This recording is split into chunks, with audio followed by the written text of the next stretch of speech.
안녕하세요. 저는 올해로 52이 된 평범한 주부이자 동네에서 작은 옷 수선집을 운영하고 있는 이선영이라고 합니다.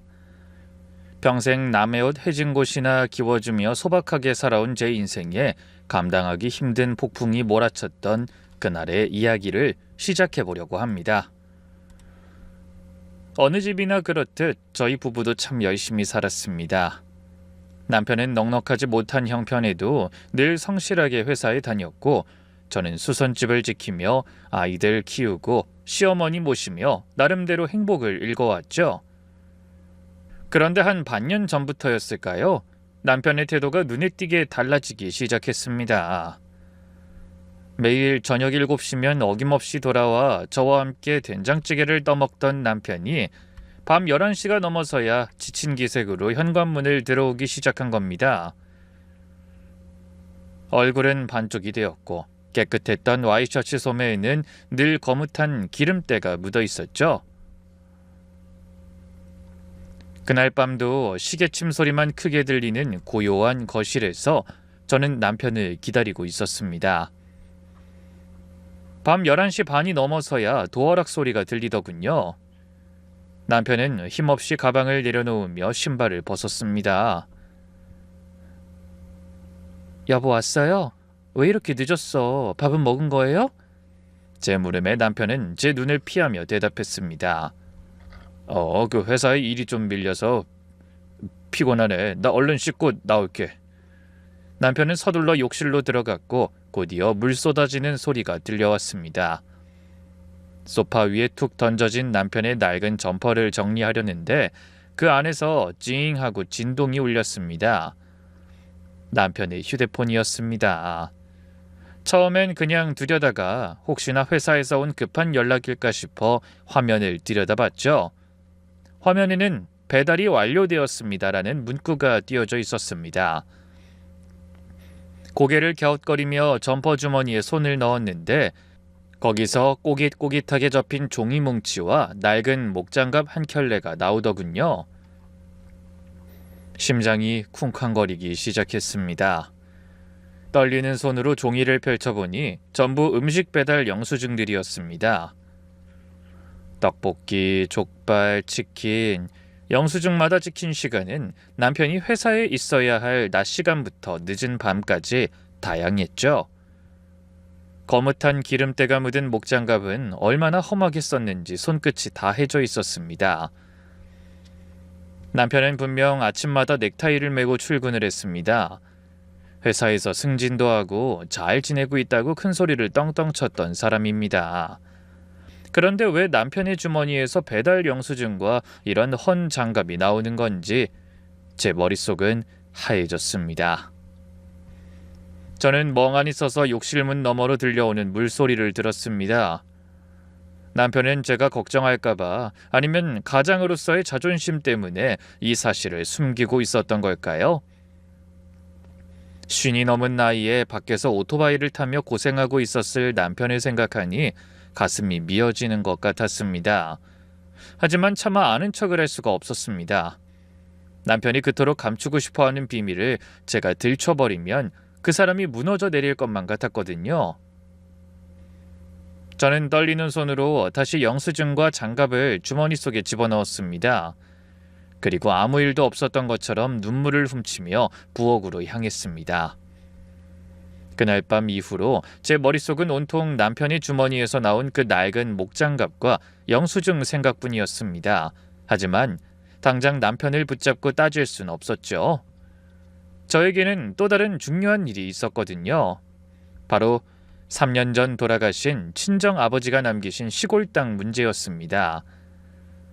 사실 그 땅은 농사짓기도 힘든 자갈밭이라 그동안 잊고 살았는데 최근 그 주변이 신도시로 개발된다며 변호사 사무실에서 연락이 왔지 뭡니까? 복잡한 서류를 챙겨 들고 변호사를 만나러 가기 위해 버스에 올랐습니다. 시내를 벗어나 외곽도로를 한참 달리고 있는데 창밖으로 낯익은 체격의 남자가 오토바이를 타고 지나가는 게 보였습니다. 배달 가방을 뒤에 싣고 커다란 헬멧을 쓴 채 휘청거리며 앞차를 따라가는 뒷모습이 어딘가 모르게 참 눈에 익더군요.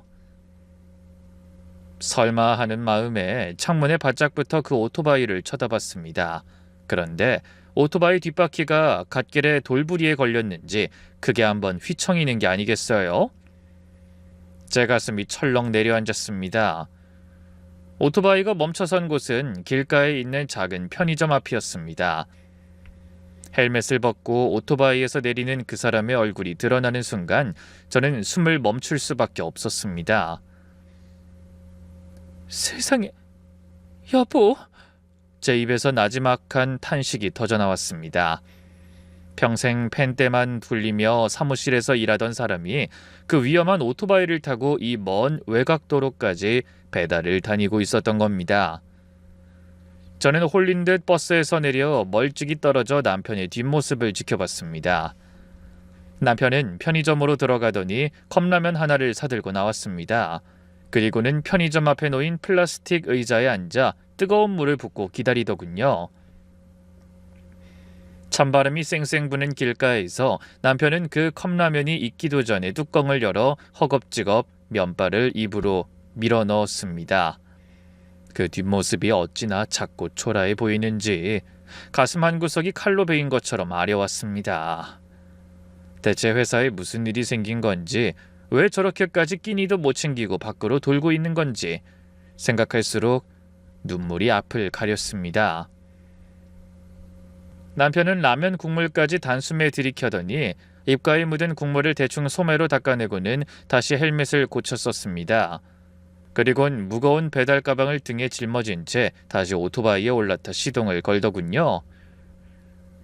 남편의 오토바이가 멀어지는 모습을 보며 전 그 자리에 주저앉아 한참을 울었습니다. 대체 무슨 사연이 있길래 나한테까지 비밀로 하고 저 고생을 하고 있는 걸까? 여보, 대체 당신한테 무슨 일이 있는 거야? 저는 뺨을 타고 흐르는 차가운 눈물을 닦아내며 멀어지는 남편의 뒷모습을 봤습니다. 원래는 변호사를 만나 서류 정리를 하는 게 급했지만 지금 그게 문제가 아니었습니다. 저 사람이 왜 저러고 있는지, 대체 무슨 일이 생긴 건지 제 눈으로 직접 확인해야만 했습니다. 저는 떨리는 다리에 힘을 주고 지나가는 택시를 향해 급하게 손을 흔들었습니다. 그리고는 기사님께 저 멀리 앞서가는 오토바이를 따라가 달라고 부탁했습니다. 택시를 타고 남편의 오토바이를 뒤쫓으면서도 제 심장은 쉴 새 없이 두근거렸습니다. 남편이 도착한 곳은 시내에서 꽤 크게 갈빗집을 운영하는 아주버님네 식당이었습니다. 오토바이가 식당 뒷마당 쪽으로 들어가는 걸 보고 저도 근처 담벼락 뒤에 몸을 숨겼죠. 남편은 배달 대행 일을 하면서도 형님이 부르면 수시로 이곳에 들러 식당 배달을 돕거나 잡일을 해주고 있었던 모양입니다. 조심스럽게 담벼락 너머를 들여다보니 헬멧을 벗고 땀을 뻘뻘 흘리는 남편 앞에 형님이 팔짱을 낀 채 서 있었습니다. 형님은 남편을 보자마자 아주 표독스러운 목소리로 쏘아붙이더군요. 야, 너 지금 시간이 몇 시인데 이제야 기어들어와? 배달 대행 건수 올리는 게 아무리 급해도 그렇지, 우리 집 도시락 배달부터 먼저 쳐냈어야 할 거 아니야. 죄송합니다 형수님, 오는 길에 다른 집 배달이 좀 밀려서 늦었습니다. 얼른 들어가서 불판부터 닦겠습니다. 집에서는 늘 당당하던 남편이 형님 앞에서 허리를 굽히며 비굴하게 사과하는 모습을 보니 가슴이 무너지는 것 같았습니다. 그런데 형님의 다음 말이 제 귀를 의심하게 만들었습니다. 너 진짜 정신 안 차려? 우리 남편이 너 불쌍하다고 빌려준 5천만 원이 누구 집 A 이름인 줄 아니? 명예퇴직 당하고 투자 사기까지 당해서 전 재산 날려 먹었으면 입국 다물고 시키는 대로 해야 할 거 아니야. 어디서 푼돈 벌겠다고 우리 집 일을 뒷전으로 밀어? 그 소리를 듣는 순간 머리를 망치로 한 대 맞은 것 같았습니다. 남편이 회사를 그만둔 것도 모자라 사기까지 당했다뇨? 게다가 아주버님께 빌린 돈 때문에 여기서 배달에 불판 닦는 허드렛 일까지 하며 노예처럼 부려지고 있었다는 사실에 눈앞이 캄캄해졌습니다. 형수님, 제발 목소리 좀 낮춰주세요. 누가 들으면 어떡합니까? 제가 군말 없이 다 갚는다고 했잖아요. 남편이 간절하게 부탁했지만 형님은 도리어 비웃음을 흘렸습니다. 들으면 좀 어때서? 없는 형편에 효자 노릇은 하고 싶어서 어머니 용돈은 꼬박꼬박 챙겨드린다며? 그 돈이 다 우리 주머니에서 나가는 건데 말이야. 너 오늘 저녁 장사 끝날 때까지 주방 보조 똑바로 해. 허튼 짓 하면 네 형한테 바로 말할 줄 알아? 형님은 남편의 어깨를 툭 치고는 안으로 들어가 버렸습니다. 덩그러니 남겨진 남편은 한참 동안 땅바닥만 내려다보더니 거칠게 숨을 몰아쉬며 산더미처럼 쌓인 불판 쪽으로 다가갔습니다. 차가운 수돗물을 틀어놓고 쭈그리고 앉아 불판을 닦는 남편의 뒷모습이 어찌나 작고 초라해 보이던지요. 저는 입을 틀어막고 소리 죽여 울었습니다. 나한테는 거짓말까지 해가며 이런 수모를 당하고 있었을 남편이 너무나 안쓰러웠고 동생의 아픈 사정을 약점 잡아 모욕을 주는 형님네에게 치가 떨렸습니다. 저는 부들부들 떨리는 손을 꽉 쥐며 결심했습니다. 내 남편 무시하고 우리 가족 우습게 본 저 사람들에게 반드시 똑같이 되돌려주겠다고요. 그날 오후 형님네 식당 뒷마당에서 남편의 처참한 뒷모습을 보고 돌아온 저는 한동안 넋이 나간 채 거실 소파에 앉아 있었습니다. 남편이 감추려 했던 그 무거운 짐이 제 어깨를 짓누르는 것 같아 숨이 턱턱 막혔죠. 명예퇴직에 투자 사기, 그리고 아주버님께 빌린 5천만 원까지 남편은 그 빚을 갚으려고 형님네에게 온갖 멸시를 당하고 있었던 겁니다. 바보같이 왜 그걸 혼자 다 짊어지고... 제 입에선 쓴물 섞인 한숨만 터져나왔습니다. 남편에게 당장 전화해 다 알고 있다고 소리치고 싶었지만 그 사람의 무너진 자존심을 생각하니 차마 휴대폰을 들 수가 없었죠. 그렇게 어둠이 내려앉은 거실에서 눈물만 훔치고 있는데 변호사 사무실에서 전화가 걸려왔습니다. 이선영 씨 되시죠? 좋은 소식이 있습니다. 그 친정아버님이 남기신 시골 땅 말입니다. 낮에 만나기로 했던 김 변호사님의 목소리였습니다. 저는 떨리는 목소리로 대답했죠. 네, 변호사님. 안 그래도 오늘 찾아뵈려고 했었는데 죄송합니다. 무슨 소식이라도 있나요? 그 땅이 이번 신도시 개발구역의 핵심 부지로 편입되었습니다. 보상금만 대략 25억 정도로 선정됐고요. 더 중요한 건 대토권을 받으시게 됐다는 겁니다. 대토권이라는 생소한 단어에 제가 무슨 뜻인지 묻자 변호사님은 쉽게 풀어서 설명해 줬습니다. 현금 대신 개발된 땅으로 받는 권리를 말합니다. 선영 씨는 가장 좋은 상가 부지를 우선으로 배정받을 수 있는 대상자가 되셨어요. 근데 흥미로운 사실이 하나 더 있습니다.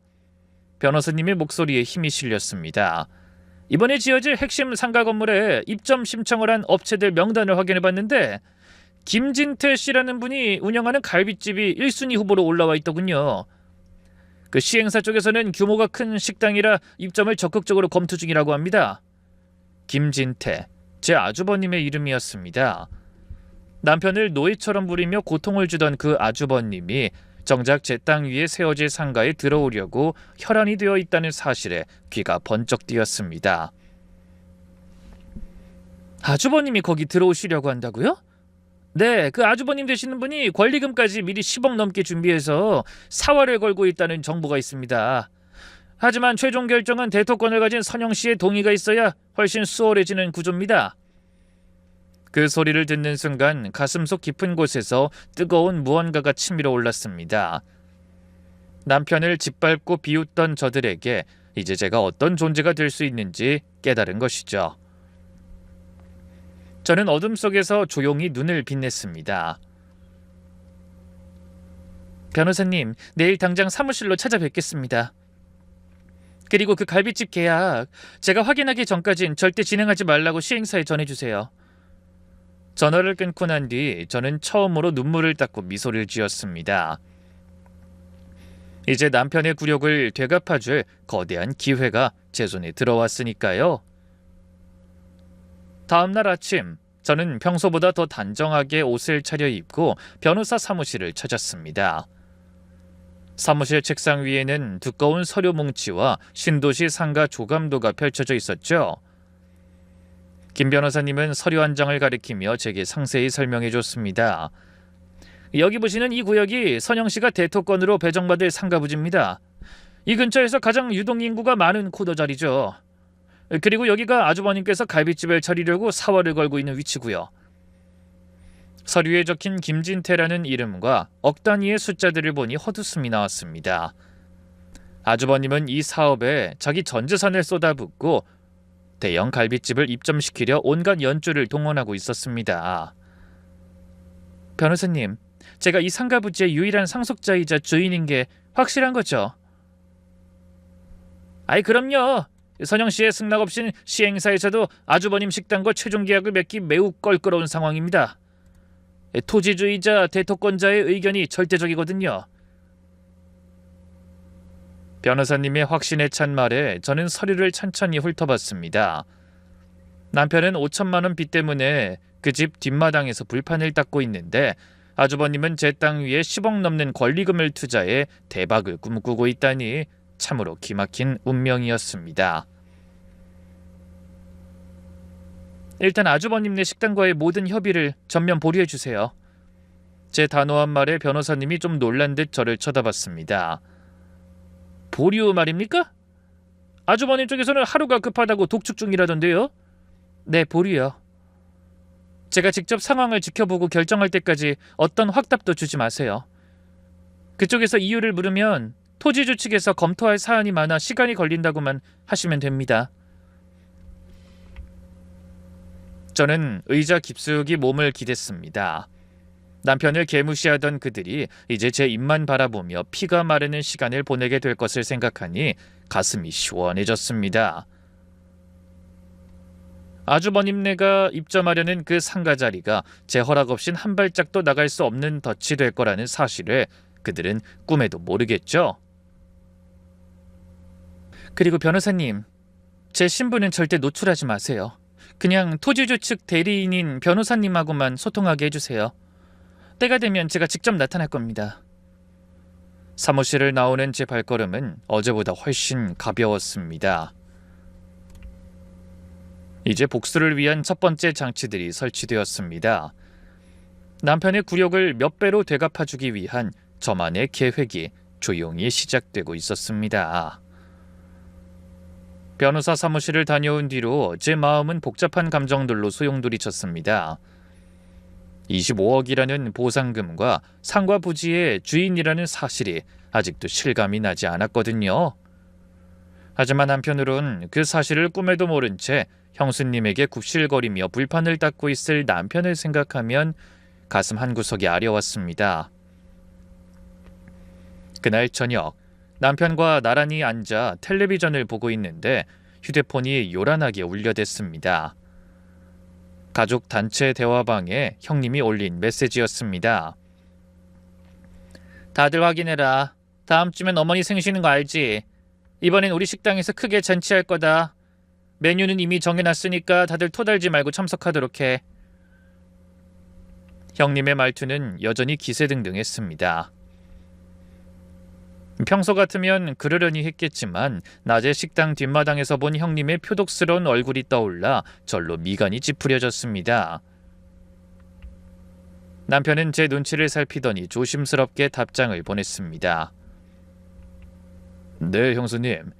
준비하시느라 고생 많으십니다. 저희가 도울 일 있으면 미리 말씀해 주세요. 남편의 정중한 답장이 올라가자마자 형님은 기다렸다는 듯이 비아냥거리는 말을 쏟아냈습니다. 도울 일? 당연히 있지. 너희 형편에 비싼 선물이나 돈 봉투 준비할 생각은 아예 하지도 마라. 그런 거 기대도 안 하니까. 대신 돈 없는 너희는 새벽같이 일찍 와서 일이나 제대로 도와. 우리 식당 직원들 바쁘니까 와서 주방 보조하고 불판 좀 닦으라고. 몸으로라도 때워야 할 거 아니야. 그치? 화면 너머로 형님의 비웃음 소리가 들리는 것만 같아 손이 부들부들 떨렸습니다. 시동생 부부에게 몸으로 때우라는 말을 아무렇지도 않게 내뱉는 그 무례함에 치가 떨렸죠. 하지만 제 옆에서 고개를 푹 숙인 채 한숨을 내쉬는 남편을 보니 차마 화를 낼 수가 없었습니다. 아주버님께 빌린 빚 때문에 죄인처럼 지내는 남편의 마음은 오죽할까 싶었거든요. 남편은 제 손을 잡으며 미안한 표정으로 말했습니다. 여보, 그냥 내가 일찍 가서 다 할 테니까 당신은 좀 쉬었다 와. 저는 남편의 거친 손을 꽉 쥐어줬습니다. 그리고는 형님이 원하는 대로 아주 고분고분한 답장을 보냈습니다. 네, 형님. 그렇게라도 도울 수 있게 해주셔서 감사해요. 새벽같이 가서 준비 다 해놓을게요. 형님은 제 답장을 확인하자마자 그래, 동서가 이제 좀 철이 드네. 늦지 말고 와. 라며 마지막까지 거드름을 피웠습니다. 저는 휴대폰을 내려놓고 입술을 꽉 깨물었습니다. 겉으론 웃으며 대답했지만 속으론 뜨거운 불덩이가 이글이글 타오르고 있었죠. 시어머니 생신 당일이 밝았습니다. 저는 새벽 6시부터 서둘러 형님네 식당으로 향했습니다. 주방 뒷문으로 들어서니 벌써 고기 삶는 매캐한 냄새가 진동을 하더군요. 식당 한쪽 테이블에는 아주버님이 앉아 신도시 상가 조감도를 뚫어져라 쳐다보고 있었고 남편은 그 근처에서 땀을 뻘뻘 흘리며 불판을 닦고 있었습니다. 여보, 벌써 와서 고생이네. 내가 불판 닦을 테니까 당신은 좀 쉬어. 제 말에 남편은 아주버님 눈치를 살피며 짧게 대답했습니다. 아니야, 나 괜찮아. 당신이 이 힘든 걸 어떻게 해. 저기 채소나 좀 다듬고 있어. 남편이 그렇게 절 챙기며 불판을 옮기던 찰나였습니다.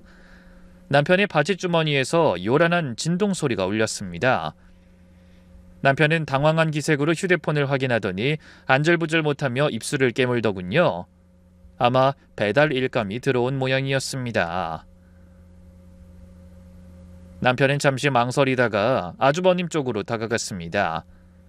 저 정말 급한 일이 생겨서 잠깐만 나갔다 올게요. 금방 옵니다. 남편은 대답도 듣지 않고 도망치듯 헬멧을 쓰고 밖으로 뛰어나갔습니다. 문 닫히는 소리에 아주버님이 고개를 번쩍 들더니 소리를 질렀습니다. 야, 김진수! 너 고기 들어왔는데 어딜 가? 임마, 너 거기 안 서! 아주버님이 씩씩거리며 뒷문까지 쫓아나갔지만 남편의 오토바이는 이미 멀어진 뒤였습니다. 곧이어 주방 안쪽에서 형님까지 들이닥쳤습니다. 두 사람은 제 앞에 서서 독이 바짝 오른 눈으로 절 쳐다봤습니다. 동서, 저 인간 지금 제정신이야? 오늘 손님이 몇 명인데 감히 어딜 도망가? 이거 동서가 뒤에서 부추긴 거 아니야? 형님은 제 어깨를 툭 치며 기가 막히다는 듯 쏘아붙였습니다. 돈 없어서 우리한테 빚까지 진 주제 몸이라도 똑바로 떼어야지. 어디서 잔머리를 굴려? 동서, 저 인간 들어오기만 해봐. 우리 양반이 아주 가만 안 둘 거니까. 저는 고개를 숙인 채 아무 말도 하지 못하고 고무장갑을 낀 채 불판을 빡빡 문질렀습니다. 주방 직원들이 힐끗거리며 저를 비웃는 것 같아 가슴이 미어지는 것 같았죠.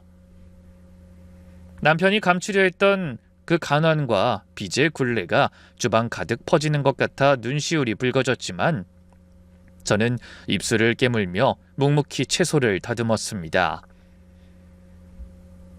가슴속에서는 형님네에 대한 분노가 걷잡을 수 없이 커지고 있었습니다. 남편이 나간 지 한 30분쯤 지났을까요? 식당 입구 쪽에서 요란한 오토바이 소리가 들려왔습니다. 저는 고무장갑을 낀 채 서둘러 밖으로 나갔죠. 거기엔 남편이 헬멧도 제대로 못 벗고 땀을 뻘뻘 흘리며 서 있었습니다. 먼지를 푹 뒤집어 쓴 점퍼에 흙탕물이 튄 바지까지 그 모습이 어찌나 초라하던지 가슴이 턱 막혔습니다. 그때 식당 문이 거칠게 열리며 형님과 아주버님이 나왔습니다. 형님은 팔짱을 낀 채 남편을 위아래로 훑어보더니 비릿한 웃음을 지었습니다. 아이고, 우리 서방님 오셨네. 돈 많이 벌어오셨어? 마누라한텐 회사 간다고 속여놓고 밖에서 오토바이나 타고 다니고 말이야. 형님의 날카로운 목소리가 식당 앞에 쨍하게 울려 퍼졌습니다. 남편은 사색이 되어 형님을 바라보다가 천천히 고개를 돌려 저와 눈을 맞췄습니다. 남편의 눈동자가 심하게 흔들리더군요. 형수님, 그게 무슨 말씀이세요? 제가 뭘 속였다고... 남편이 당황해서 말을 더듬자 형님은 한 발짝 더 다가와 제 어깨를 툭 쳤습니다. 동서, 이것 좀 봐. 서방님 이렇게 열심히 사셔. 동서 속이고 배달 다녀서 번 돈으로 우리 빚 갚으려고 저러는 건데 동서는 그것도 모르고 있었지. 살림 좀 나아졌나 몰라? 형님은 아주 대단한 비밀이라도 밝힌 것처럼 의기양양하게 웃었습니다. 아주버님도 옆에서 혀를 찌릿하며 한마디 거들더군요. 진수, 너도 참 대단하다. 남자가 능력이 없으면 정직이라도 해야지. 마누라 눈까지 속여가면 이게 뭐하는 짓이냐? 우리 아니었으면 길바닥에 나 앉았을 놈이 말이야. 저는 아무 말도 하지 않았습니다. 그저 말없이 남편을 빤히 쳐다봤죠. 남편은 제 눈빛을 확인하는 순간 제가 이미 모든 걸 알고 있다는 걸 직감한 모양이었습니다. 남편의 손에 들려있던 배달 가방이 힘없이 바닥으로 툭 떨어졌습니다. 여보, 당신 혹시 다 알고 있었어? 남편의 목소리가 가늘게 떨렸습니다. 저는 대답 대신 꽉 쥔 주먹에 힘을 줬습니다.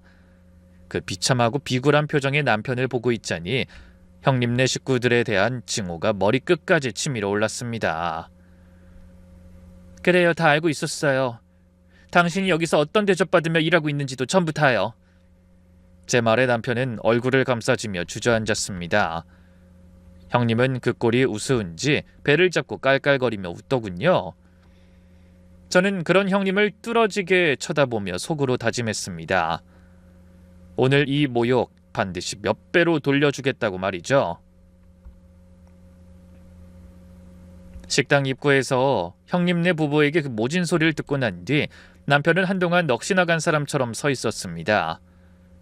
저 또한 가슴이 떨려 아무 말도 나오지 않았죠. 하지만 슬퍼할 겨를도 없었습니다.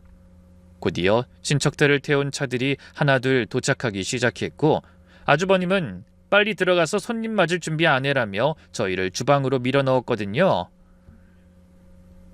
그렇게 정신없이 두어 시간이 흘렀을까요? 어느덧 예약된 시간이 되자 식당 안쪽 큰 방에는 시어머니의 일가 친척 30명 남짓이 가득 모여 앉았습니다.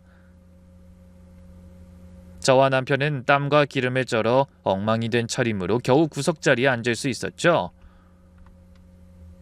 분위기가 무르익자 형님이 기다렸다는 듯 기세등등하게 자리에서 일어났습니다. 그리고는 커다란 종이 가방에서 아주 화려한 명품 가방 하나를 꺼내 테이블 위에 턱하니 올려놓더군요.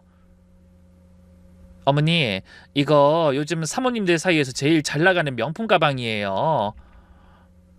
우리 양반이 이번에 신도시 상가 계약 앞두고 기분 좋다고 어머니 생신 선물로 크게 하나 쐈습니다. 형님은 방 안에 있는 친척들이 다 들으라는 듯 일부러 목소리를 높였습니다. 수백만 원은 좋게 할 법한 가방을 보며 친척들은 우와 하고 탄성을 내뱉었죠. 형님은 아주버님의 힐끗 보며 어깨를 으쓱거렸습니다. 하지만 가방을 건네받은 시어머니의 반응은 형님의 기대와는 사뭇 달랐습니다. 아이, 뭐하러 이런 비싼 걸 샀니? 난 가죽 가방 무거워서 들지도 못한다. 이런 거 안 써도 되는데 돈이 아깝구나. 시어머니는 가방을 쑥 훑어보더니 별 흥미 없다는 듯 구석으로 밀어넣습니다. 형님의 얼굴이 순식간에 잿빛으로 굳어졌죠. 미망해진 아주버님이 킁킁거리며 헛기침을 했지만 시어머니는 아랑곳하지 않고 구석에 앉은 제 남편 쪽으로 고개를 돌렸습니다. 막내야, 넌 얼굴이 왜 이렇게 상했어? 밥은 잘 챙겨 먹고 다니는 거니? 시어머니는 형님이 준 비싼 가방보다 남편의 야윈 얼굴이 더 마음에 걸리는 모양이었습니다. 수백만 원짜리 명품을 내놓고도 찬밥 신세가 된 형님은 입술을 파르르 떨며 들고 있던 젓가락을 상 위에 탁 내려두더군요. 특히 아주버님은 자기가 이 식당 주인이고 오늘 잔치 비용도 다 되는데 어머니가 무능한 막내만 싸고 도니 기가 찬다는 듯 헛기침을 크게 하며 술잔을 거칠게 내려놨습니다. 친척들 앞에서 제대로 체면이 깎였다고 생각했는지 남편을 노려보는 형님과 아주버님의 눈빛이 아주 살벌해지는 걸 보며 저는 오늘 잔치가 곱게 끝나지는 않을 것 같다는 불안한 예감이 들었습니다. 분위기가 묘하게 흘러가자 남편은 더 어쩔 줄 몰라 하며 고개를 북숙였습니다. 형님과 아주버님이 쏘아대는 그 날카로운 눈빛을 온몸으로 받아내던 남편이 떨리는 손으로 바지 주머니에서 꼬깃꼬깃한 봉투 하나를 꺼냈습니다. 그리고는 시어머니 앞으로 조심스럽게 내밀었죠.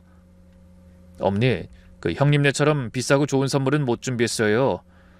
그래도 이거 제가 정성을 좀 담았고 편지도 한 장 썼으니까 나중에 시간 되실 때 천천히 읽어보세요. 남편이 건넨 봉투는 얇았습니다. 형님은 그 모습을 옆에서 지켜보더니 콧방귀를 끼며 크게 한마디 던지더군요. 아이고 동서, 돈 한 푼 없는 거 우리가 다 아는데 뭘 그렇게 폼을 잡아. 보나마나 10,000원짜리 몇 장 들었을 텐데. 그런 건 나중에 우리 없을 때 따로 드려요. 창피하게 사람들 많은 데서 내놓지 말고. 형님의 비아냥거림에도 시어머니는 아랑곳하지 않고 봉투를 받아 드셨습니다. 그러더니 그 자리에서 봉투를 열어 남편이 쓴 편지를 소리내어 읽기 시작하셨죠. 편지에는 남편이 새벽마다 어머니 건강을 위해 기도한다는 내용과 어릴 적 가난한 집안 형편에 몸 약한 자기 챙기느라 고생만 하신 어머니에 대한 미안함이 구절구절 적혀 있었습니다. 세상에, 우리 막내가 이런 생각을 다 하고 있었구나. 나 죽기 전에 이 편지 한 장 받은 게 수백만 원짜리 가방보다 100번 1000번 낫다. 역시 우리 막내밖에 없어. 시어머니는 편지를 읽어 내려가시더니 결국 소매자락으로 눈물을 훔치셨습니다. 옆에 앉아있던 친척들도 그 정성에 감동했는지 한마디씩 거들었죠.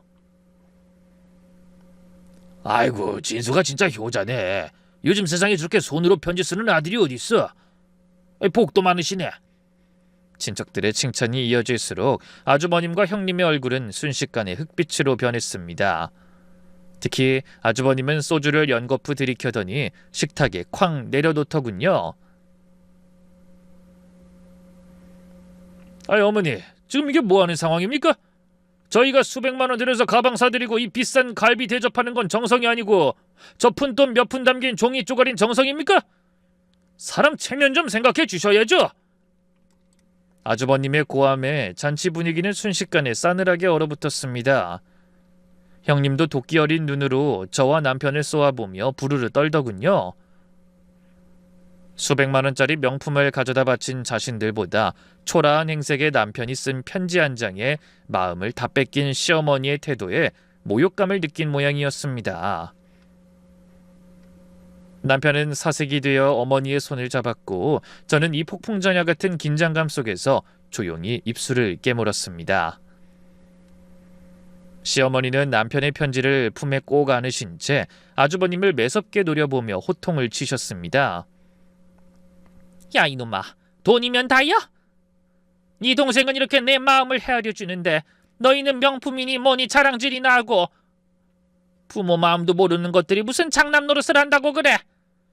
시어머니의 꾸지람에 아주버님은 얼굴이 시뻘겋게 달아올라 술잔을 거칠게 내려놨습니다. 어머니 정말 너무하십니다.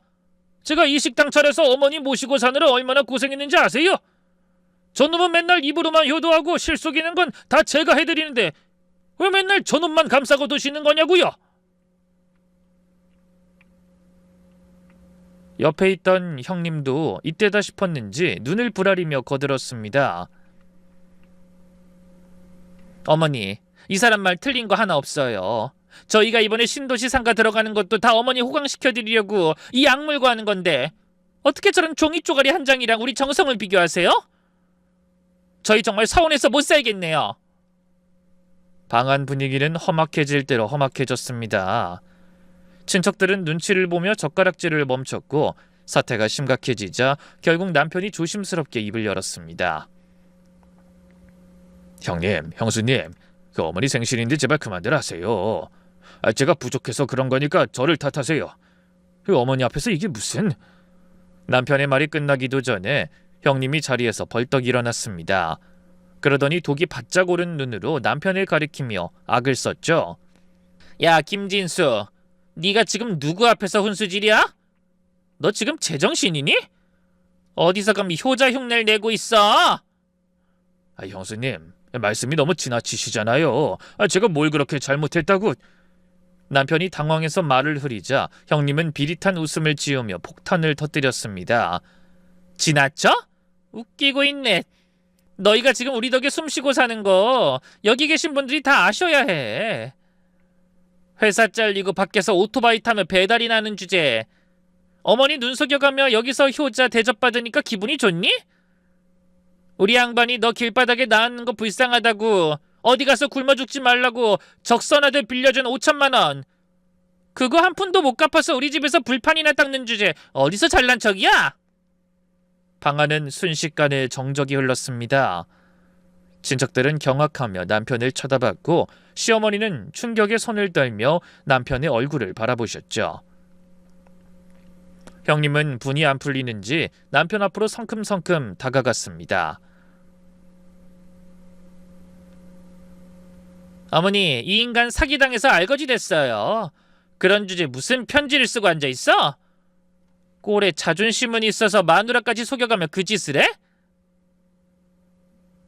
그러더니 형님은 모든 사람이 보는 앞에서 손을 높이 들어 남편의 이마를 아주 세게 딱 때리며 꿀밤을 날렸습니다. 야, 정신 차려. 빚부터 갚고 큰 소리 치라고, 알았어? 네 주제를 알란 말이야. 딱 하는 소리가 방 안에 울려 퍼졌고 남편은 그 굴욕적인 상황에서도 고개를 푹 숙인 채 바닥만 내려다보고 있었습니다.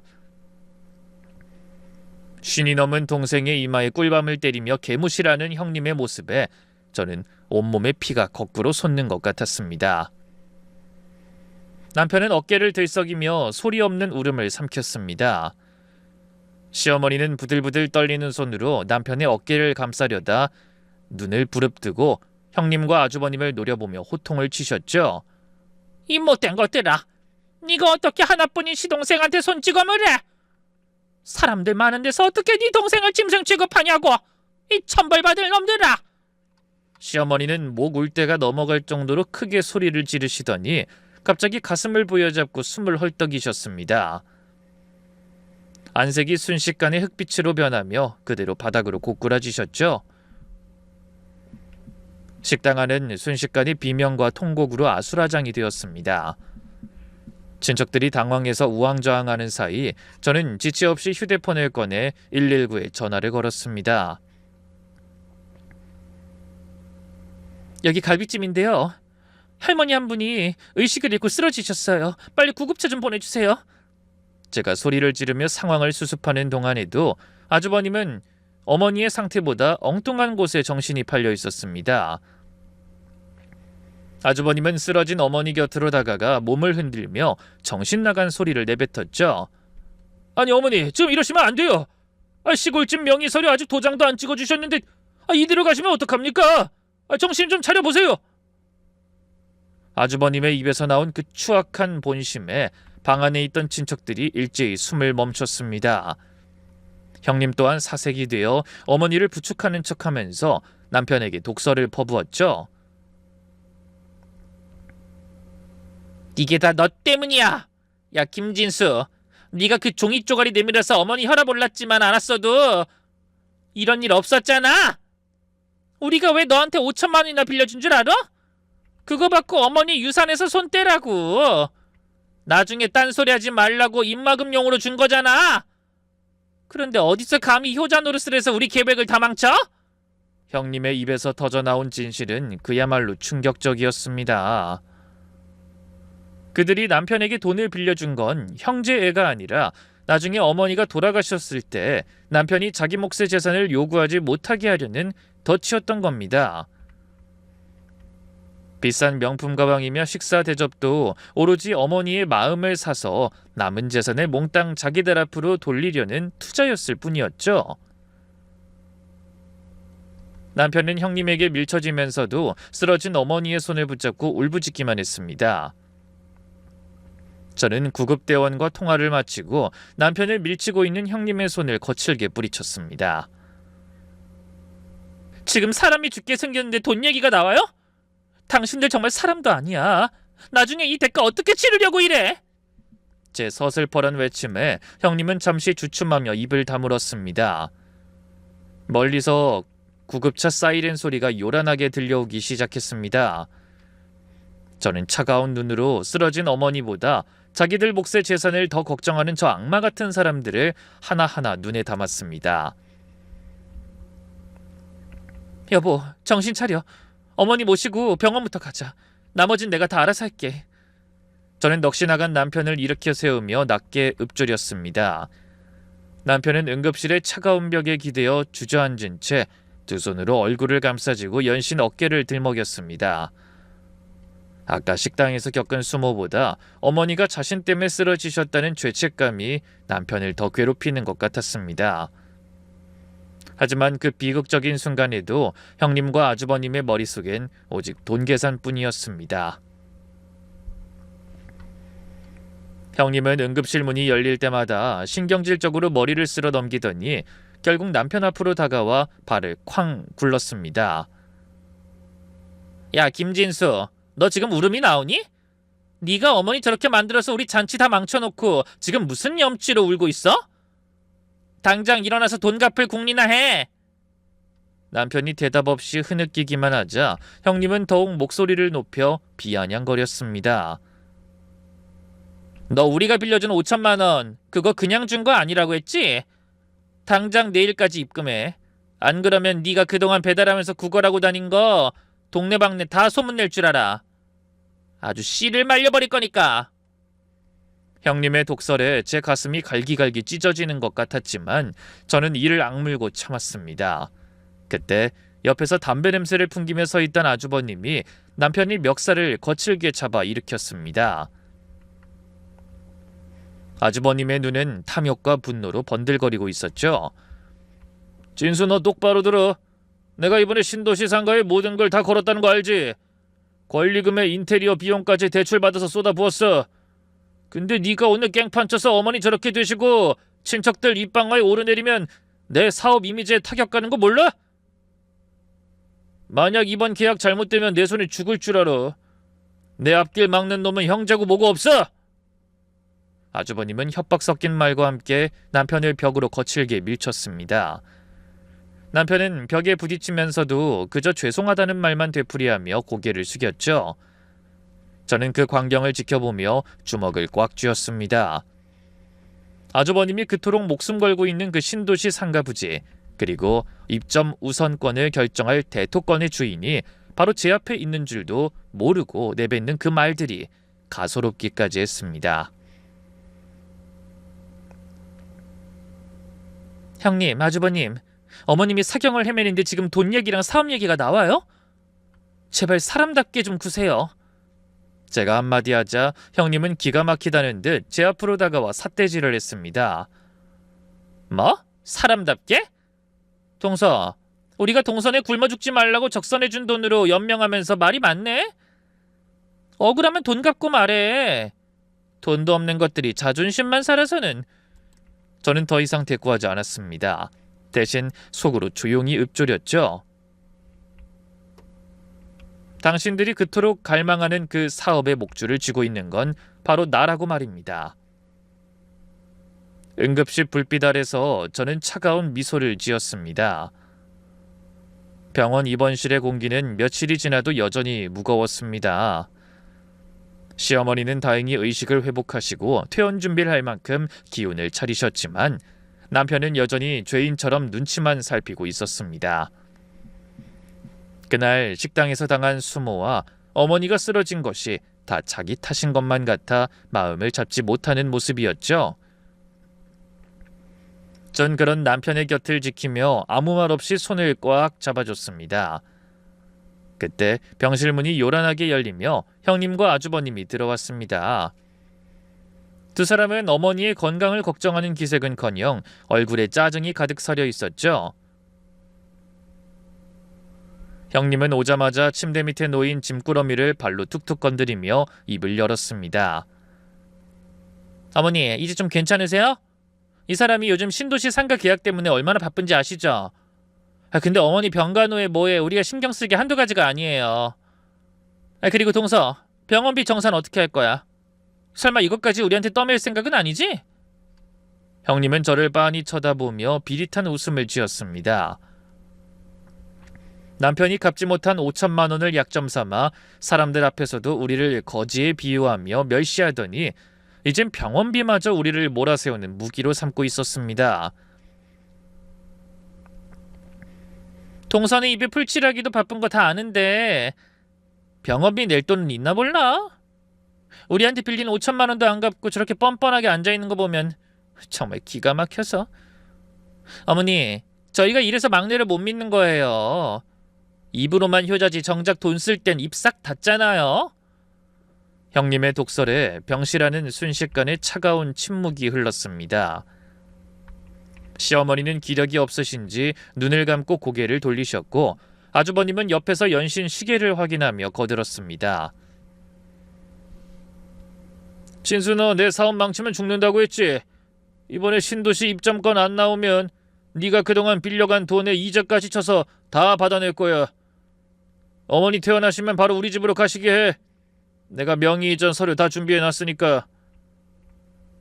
도장 찍을 준비나 시켜드려.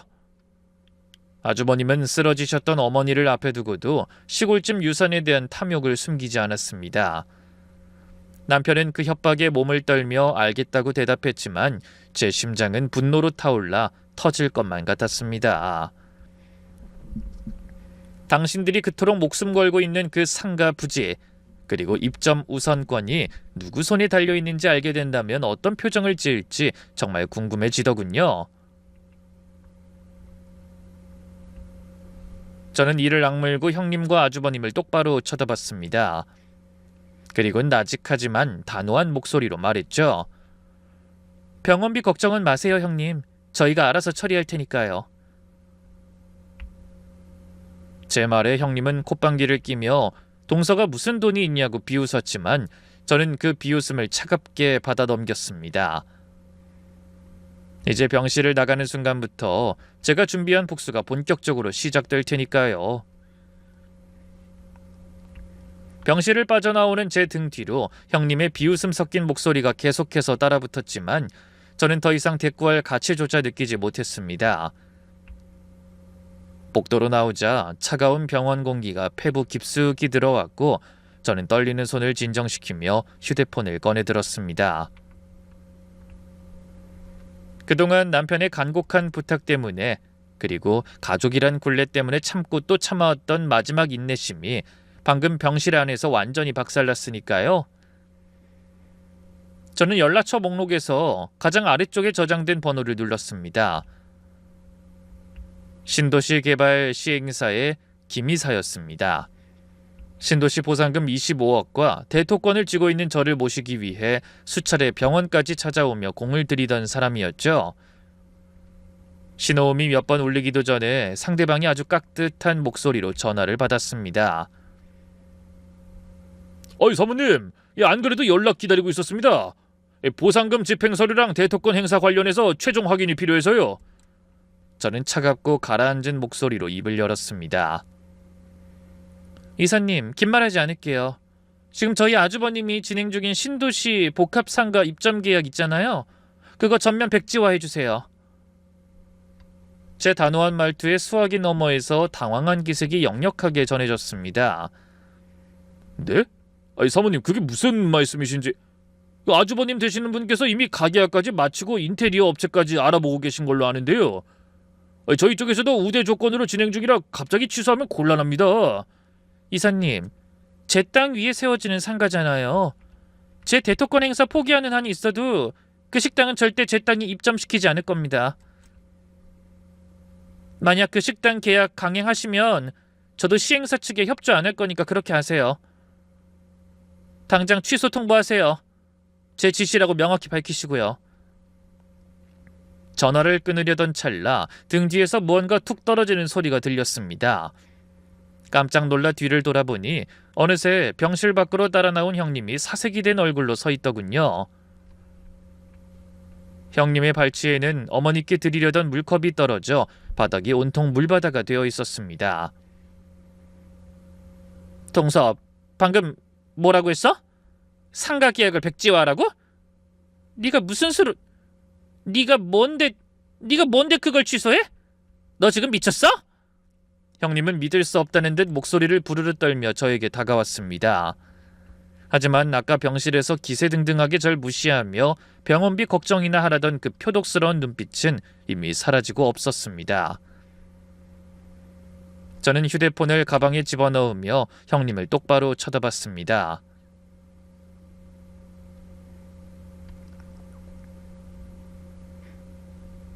아주버님이 목숨 걸고 있는 그 신도시 상가부지 사실은 제 땅이었거든요. 정확히 말하면 제가 보상받은 대토권 덕분에 아주버님이 그 노른자 자리에 우선권을 얻은 거였죠. 제가 안 된다면 안 되는 거예요. 방금 제 말 들으셨죠? 이제 곧 시행사에서 아주버님께 전화 갈 테니까 마음의 준비나 하세요. 형님의 얼굴은 순식간에 잿빛으로 변했습니다. 입술은 파랗게 질려 부르르 떨렸고 금방이라도 쓰러질 듯 비틀거렸죠. 전 그런 형님을 차갑게 스쳐 지나가며 복도 끝으로 걸어갔습니다.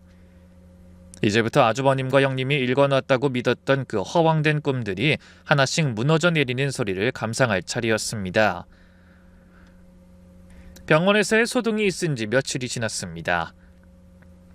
저는 아주버님이 운영하는 식당을 직접 찾았습니다.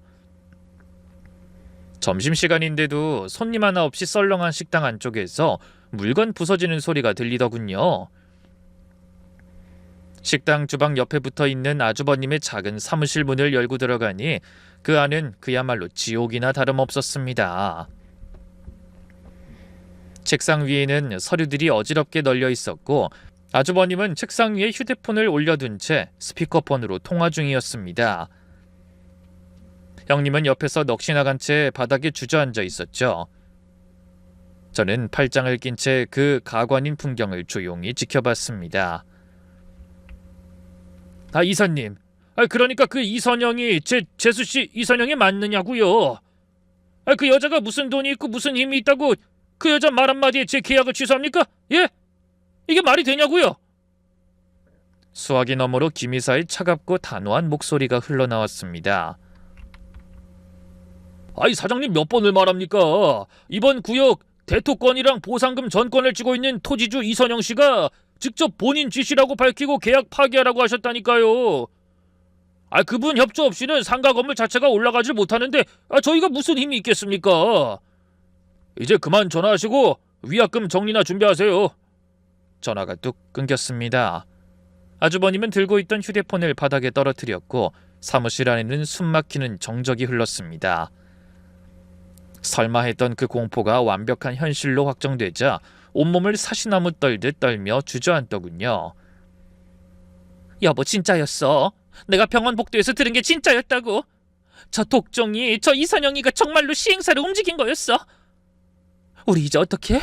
10억 넘는 권리금 다 날리고 대출은 어떡하냐고. 며칠 전 남편의 이마에 꿀밤을 때리며 짐승 취급했던 기억들이 떠오르는지 형님은 얼굴을 감싸주며 바닥에 머리를 쾅쾅 들이받기 시작했습니다. 형님이 기어와 제 바짓가랑이를 붙잡고 울부짖었지만 전 차갑게 그 손을 뿌리쳤습니다. 10억 넘는 권리금이 공중으로 분해되었다는 사실보다 자기가 개무시하던 사람들이 자기 목숨줄을 쥐고 있었다는 사실에 더 큰 충격을 받은 모양이었습니다.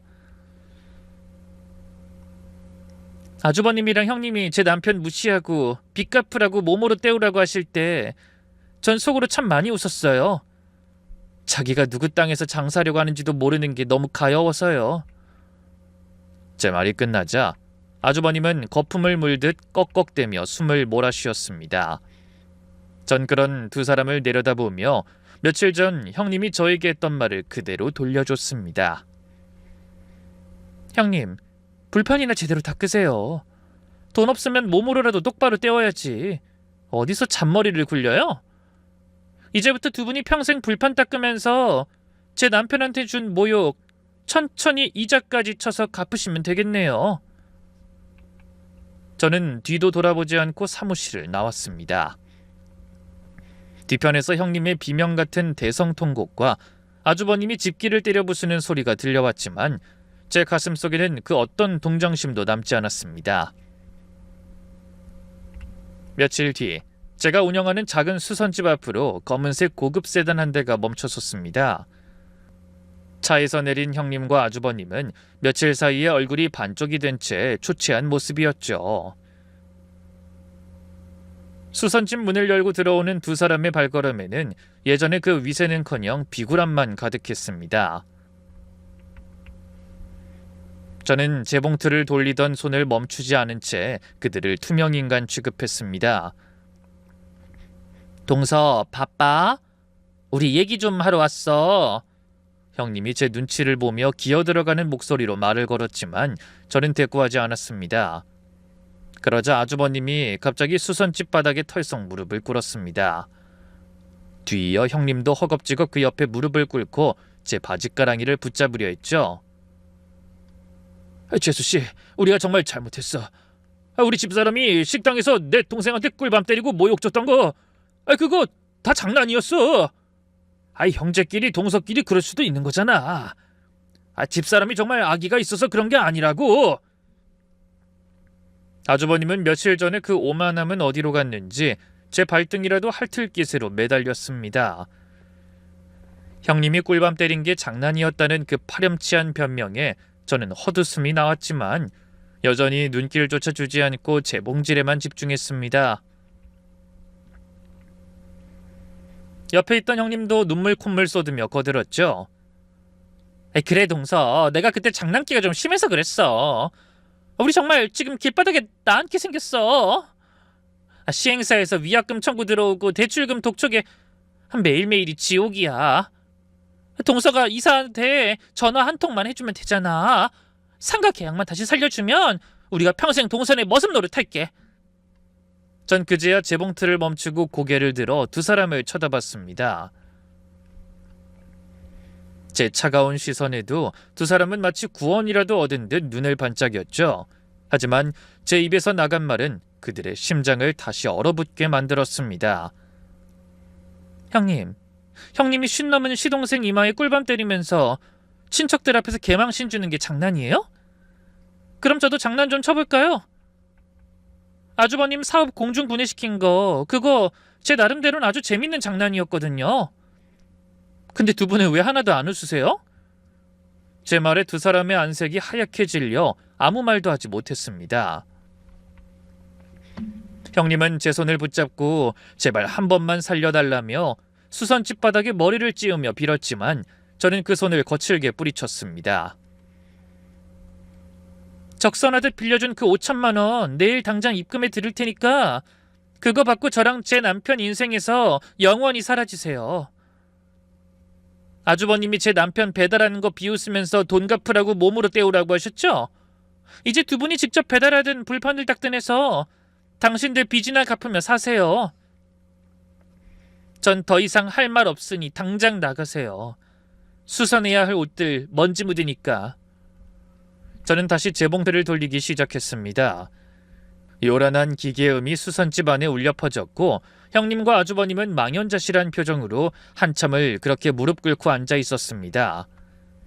하지만 저는 끝내 그들을 거들떠보지도 않았죠. 한때 명품 가방을 휘두르며 저를 거지 취급하던 그들이 이제는 제가 버린 실밥보다도 못한 처지가 되어 제 발밑에서 떨고 있었습니다. 그로부터 몇 달의 시간이 더 흘렀습니다. 형님네 식당이 있던 자리엔 이미 다른 가게에 간판이 걸렸고 한때 신도시 상가 입점을 꿈꾸며 기세등등하던 그들의 흔적은 어디에서도 찾아볼 수 없게 되었습니다. 결국 10억이 넘는 권리금 손해와 산더미처럼 불어난 위약금을 감당하지 못한 형님네는 야반도주하듯 야밤에 짐을 싸서 아무도 모르는 곳으로 떠났다는 소문만 들려왔죠. 여기저기서 끌어다 쓴 사채 이자 때문에 빚쟁이들에게 쫓기는 신세가 되었다는 말을 전해 들었을 때도 제 마음속에는 일말의 동정심도 들지 않았습니다. 오히려 그들이 사라진 자리에 오랫동안 짓눌려 숨조차 제대로 쉬지 못했던 우리 가족의 진짜 웃음꽃이 피어나기 시작했습니다. 오늘은 건강을 완전히 회복하신 시어머니를 모시고 우리 식구끼리 오붓하게 다시 생신잔치를 여는 날입니다. 지난번 갈빗집에서의 그 아수라장 같았던 잔치가 아니라 오직 진심 어린 축하만 가득한 우리들만의 시간이었죠. 남편은 이제 더 이상 위험한 오토바이를 타고 거리를 헤매지 않아도 됩니다. 제가 받은 보상금으로 남편이 예전부터 하고 싶어 했던 작은 공방을 차려줬거든요. 남편은 배달 가방 대신 앞치마를 두르고 투박하지만 정성스러운 손길로 시어머니를 위한 생신상을 직접 차려냈습니다. 보글보글 끓는 미역국 냄새와 고소한 전 냄새가 거실 가득 퍼지는 동안 저는 시어머니의 곁에 앉아 도란도란 이야기를 나눴습니다. 시어머니는 제 손을 꼭 잡으시더니 잠시 먼 하늘을 바라보셨습니다. 사실 저도 내심 걱정은 되었죠. 아무리 못난 자식이라도 시어머니에겐 첫째 아들인데 제가 그들을 무너뜨린 것을 원망하시진 않을까 하고요. 하지만 시어머니의 입에서 나온 말은 제 예상을 비껴갔습니다. 선영아, 내가 그때 병실에서 눈 감고 다 듣고 있었다. 그놈들이 나 쓰러진 옆에서 내 시골집 도장 찍으라고 악을 쓰던 소리. 우리 막내를 천껏 취급하며 짓밟는 소리까지 다 들었어. 자식이 부모 유산을 탐낼 순 있어도 하나뿐인 동생을 그렇게 짓밟는 건 사람이 할 짓이 아니지. 돈에 미쳐서 지 동생 피눈물 나게 하는 놈은 내 자식 아니다. 내가 그때 결심했다. 나를 진심으로 헤아려주는 건 너랑 우리 막내뿐이라는 걸. 네가 그놈들 쫓아내준 덕분에 내가 이제야 다리 뻗고 잔다. 정말 고맙다 며느라기야. 시어머니는 눈시울을 붉히며 제 손등을 어루만지셨습니다. 시어머니에게도 첫째 아들은 이미 죽은 자식이나 다름없는 존재가 된 것이었죠. 돈 때문에 천륜을 저버린 자식을 감싸기엔 그들이 준 상처가 너무나 깊었던 모양입니다. 남편은 쟁반에 정성껏 깎은 과일을 담아오며 우리를 향해 환하게 웃어 보였습니다. 굴욕과 서름으로 점철되었던 지난 시간들이 남편의 그 맑은 웃음 한 번에 씻겨 내려가는 기분이었습니다.